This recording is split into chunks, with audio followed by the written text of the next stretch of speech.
بسم اللہ الرحمن الرحیم۔ سب تعریفیں اللہ ہی کے لیے ہیں جو تمام زمین اور آسمان کا مالک ہے، تمام جہانوں کا رب ہے، وہ بادشاہوں کا بادشاہ ہے۔ ایک حدیث کا مفہوم ہے کہ اگر تمام سمندر کی سیاہی بنا دی جائے اور تمام درختوں کے قلم بنا دیے جائیں اور اللہ تعالیٰ کی تعریف بیان کرنے لگیں تمام دنیا اور آسمان کی مخلوق، تو لکھتے تمام سمندر کی سیاہی ختم ہو جائے گی اور تمام درختوں کے قلم ختم ہو جائیں گے، پر اللہ تعالیٰ کی تعریف ختم نہیں ہوگی۔ پھر اللہ تعالیٰ اتنے ہی اور بنا دیں، پھر بھی اللہ تعالیٰ کی تعریف ختم نہیں ہوگی۔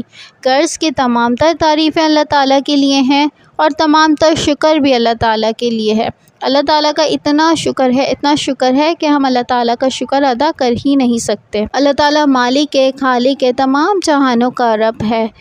اللہ تعالیٰ نے زمین بنائی، آسمان بنایا، درخت بنائے، چاند، سورج، پھول، پیڑ پودے، پہاڑ، جھرنے، اور اللہ تعالیٰ نے ان سب چیزوں کو انسان کے لیے مسخر کر دیا اور انسان کو بنایا اللہ تعالیٰ نے اپنے لیے، اپنی عبادت کے لیے۔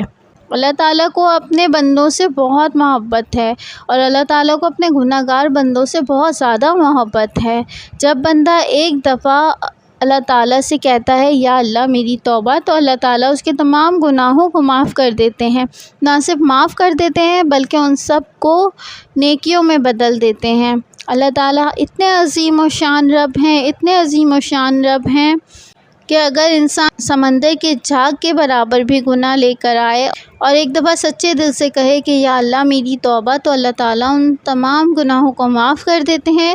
نہ صرف معاف کر دیتے ہیں بلکہ ان سب کو نیکیوں میں بدل دیتے ہیں۔ سبحان اللہ۔ ہر چیز میں اللہ تعالیٰ کا امر ہے، ہر کام اللہ تعالیٰ کے حکم سے ہوتا ہے۔ اللہ تعالیٰ کے حکم کے بغیر ایک پتا بھی نہیں ہل سکتا۔ ہم سب کو اللہ تعالیٰ کی طرف ہی لوٹنا ہے، تو ہم سب دعا کریں کہ اللہ تعالیٰ ہمیں ایسی لازوال اپنی محبت عطا کر کہ ہمارے آخرت کا سفر آسان ہو جائے، اور اللہ تعالیٰ ہم سب کو بغیر حساب کتاب کے جنت الفردوس عطا کریں۔ آمین۔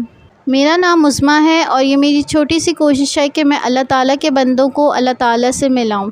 میری اس کوشش میں آپ بھی میرا ساتھ دیں۔ جزاک اللہ۔